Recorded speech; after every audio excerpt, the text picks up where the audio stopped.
दोस्तों, क्या आप जानते हैं हमारी पृथ्वी पर ऐसी जगह भी मौजूद है जहां बारिश तो होती है, लेकिन बारिश की बूंदों को ज़मीन तक पहुंचने में 10 मिनट तक का टाइम लग जाता है। जहां पर दुनिया की 10% स्पीसीज पाई जाती हैं, जहां पर एक छोटा सा जीव अपनों से 200 गुना बड़े जीव को आसानी से मार सकता है। ये एरिया इतना हरा भरा होने के बावजूद एक रेगिस्तान पर निर्भर करता है। दोस्तों, मैं बात कर रहा हूँ दुनिया के सबसे बड़े रेन फॉरेस्ट अमेज़न की। दक्षिण अमेरिका के 9 देशों में फैला ये rain forest 67 lakh square kilometre बड़ा है। अमेज़न रेन फॉरेस्ट के 60% हिस्से के साथ ब्राज़ील पहले स्थान पर है।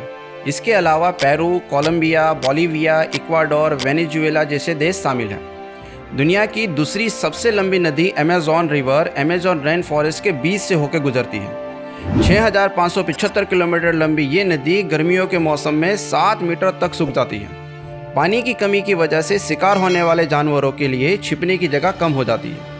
जान बचाने के संघर्ष में गर्मी का ये मौसम शिकार को सीधा शिकारी के सामने लाकर खड़ा कर देता है।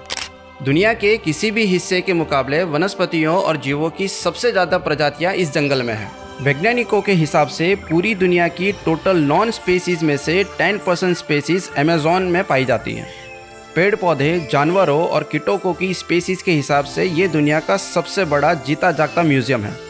हालांकि अमेज़न का 90% हिस्सा अभी भी एक्सप्लोर करना बाकी है। बायोलॉजिस्ट की माने तो अमेज़न में ऑन एन एवरेज हर 3 दिन में एक नई प्रजाति खोजी जा रही है। अभी तक 40,000 पेड़ पौधे, 2200 मछलियाँ, 1300 पक्षियों, 427 मैमल्स और तकरीबन 400 रेप्टाइल्स की प्रजातियाँ खोजी जा चुकी हैं, जिनमें इंसान की उंगलियों के नाखून जितना छोटा मेंढक से लेकर तकरीबन 30 फुट लंबा और 250 किलो वजनी एनाकोंडा शामिल है। अगर हम अमेज़न की बात करें और उसमें टेरेंटोला स्पाइडर और एनाकोंडा की बात न हो तो बात कुछ अधूरी सी रहती है। टेरेंटोला स्पाइडर दुनिया की सबसे बड़ी और जहरीली मकड़ी की प्रजाति है। ये 12 इंच मतलब 1 फुट तक लंबी होती है। टेरेंटोला घात लगाकर शिकार करती है। आमतौर पर टेरेंटोला छिपकली, चूहे, चमगादड़ और पक्षियों का शिकार करता है, लेकिन कभी कभी ये अन्य मकड़ियों का शिकार भी कर लेता है। जहरीले सांप भी इनके आगे बेबस हैं। हालांकि इनका जहर इंसानों के लिए घातक नहीं है। अब बात करते हैं एनाकोंडा की। एनाकोंडा या वाटर बुआ बड़े सांपों का एक समूह है। आमतौर पर हर बड़े सांप को एनाकोंडा ही समझा जाता है, लेकिन ये विचार बहुत पुराना है।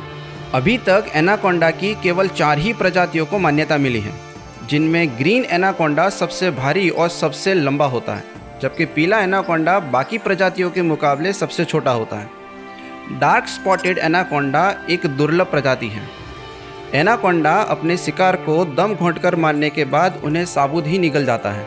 यहाँ एक बहुत ही इंटरेस्टिंग सवाल पैदा होता है कि इतने छोटे जबड़ों वाला एनाकोंडा इतने बड़े शिकार को कैसे निगल सकता है। दरअसल मैमल्स के विपरीत सांपों की सभी प्रजातियों में उनके जबड़े पीछे से खुले हुए होते हैं, जो इन जबड़ों को पूरी तरह से खुलने की आज़ादी देते हैं। आमतौर पर एनाकोंडा और पाइथन को एक ही प्रजाति का माना जाता है, लेकिन इन दोनों में बहुत असमानताएं हैं। एनाकोंडा तकरीबन 250 किलो वजनी और पाइथन के मुकाबले साइज में छोटे होते हैं, जबकि पाइथन पतले और 33 फुट तक लंबे होते हैं। हालांकि 20 फुट लंबा एनाकोंडा 33 फुट लंबे पाइथन को आसानी से पछाड़ सकता है। अगर हम ये मान ले कि टेरेंटुला और एनाकोंडा अमेज़न रेन फॉरेस्ट के सबसे डेडलीस्ट क्रिएचर है, तो ये गलत है। इनसे मिलिए। ये है अमेज़न रेन फॉरेस्ट का डेडलीस्ट क्रिएचर।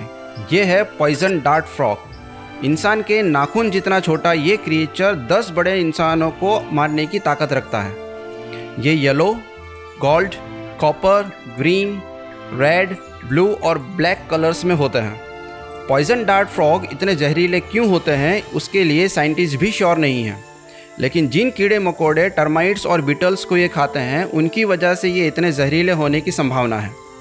दरअसल कीड़े मकोड़े, टर्माइट्स और बीटल्स जहरीले पेड़ पौधे को खाते हैं, और जब पॉइजन डार्ट फ्रॉग इन टर्माइट्स और बीटल्स को खाता है, तब ये पॉइजन उसमें ट्रांसफ़र हो जाता है।